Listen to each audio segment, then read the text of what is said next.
And therefore, we took the housing program as a central pillar of our development program. And what did we do? 3 things.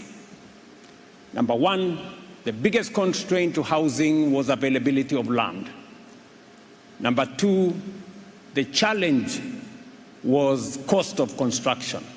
And number 3, it was financing housing. How did we solve this problem? Number 1, we made it mandatory that all public land be available for housing without charge, free of charge. That removed 30% of the cost of housing. Number 2, we decided that we are going to reduce the cost of construction. How did we do it? 2 things.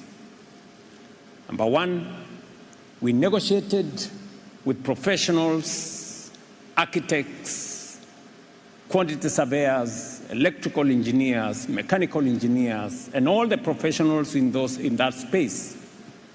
Because they were building 10, 20 houses a year, we offered them to build 3,000, 4,000 houses a year. They reduced their cost of supervision and professional cost, from 10% of the cost to 2.5% of the cost. Number 2, we also standardized construction sizes, and we standardized construction materials. Doors became the same size, windows became the same size, and all the other construction materials, and therefore it became possible to produce these construction items en masse, and therefore reduce the cost. And number 3, how did we deal with financing? We decided to take one dedicated financing mechanism.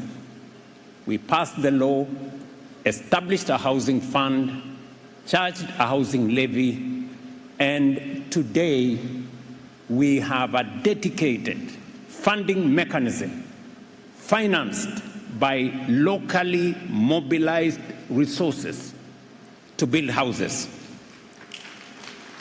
What is the outcome? I will tell you what the outcome is in Kenya.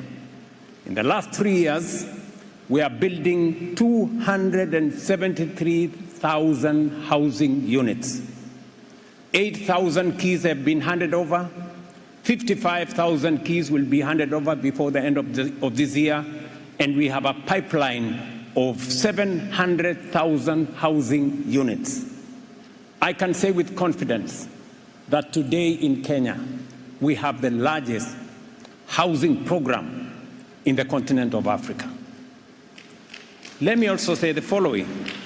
We have mobilized, because of our housing fund, we have mobilized $5 billion from local or domestic resources. We haven't borrowed a single shilling from the World Bank. We haven't borrowed a single shilling from any other institution. This is locally developed resources. We have, as a result,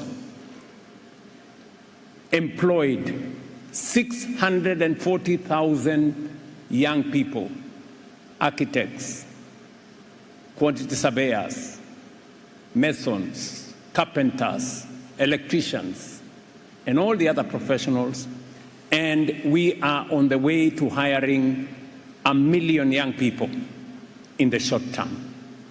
And number 3, we have begun the journey of reversing slum growth. In fact, in the city of Nairobi, we have started to remove slums, to replace them with decent housing. And number 5, we have reduced land fragmentation. We now have more land to do agriculture because we are consolidating settlements in proper organized cities. I am giving the Kenyan perspective because I had my sister Sarah from my neighbor country in Uganda, and she made a very fundamental statement. She was just wondering how it is possible for a person in a slum to be able to live in a skyscraper on the 11th floor. Let me tell Sarah, it is possible. We have done it in Kenya. The cost of a social house on the 11th floor is the same as the cost of a slum dwelling house. They used to pay $40. They now pay $40 on the 11th floor because we have set up the mechanism for that to happen. Finally, let me speak to two paradoxes. As I stand here, 25% of the world's population will be living in the African continent by 2050. If there is a place that housing is important and urgent, it is in our continent. Why? Because that is where the world population, a quarter of the world population will be living. And 70% of that population will be living in urban centers. And therefore, housing becomes a central pillar of how the world will look like in the future. And that is why it is important for this meeting to focus on two items. We have a serious paradox. A continent that has huge resources, that will have the world's largest population, 25% of the world's population by 2050, today cannot access concessional funding to drive its development. Much more important, housing, because today African countries and emerging economies pay 2, 3, 4 times more to access development financing because of elements of risk. We need to correct this paradox, and that is why we have said there is urgent need to reform the international financial architecture so that it is aligned to the needs, the requirements, and the imperatives of the current world. Most of our countries did not exist in 1945 when the Bretton Woods institutions were established.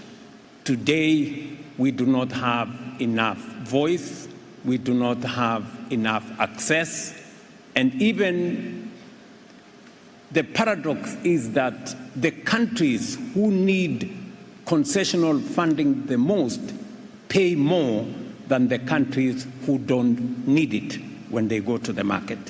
That has to be corrected. And that is why we are of the firm position as African countries that we need the reform of the international financial architecture so that it represents the exigencies of the present.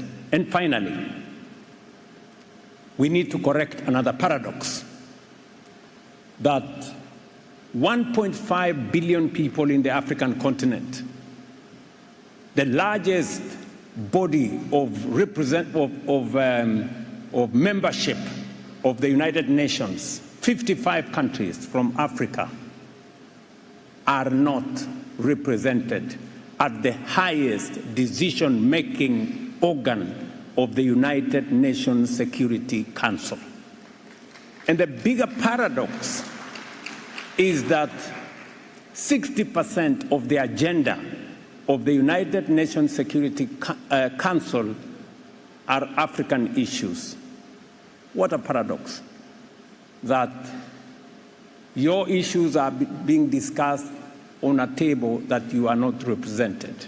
And that is why we are saying, for the survival of the United Nations, there must be reform that corrects this anomaly, that brings justice so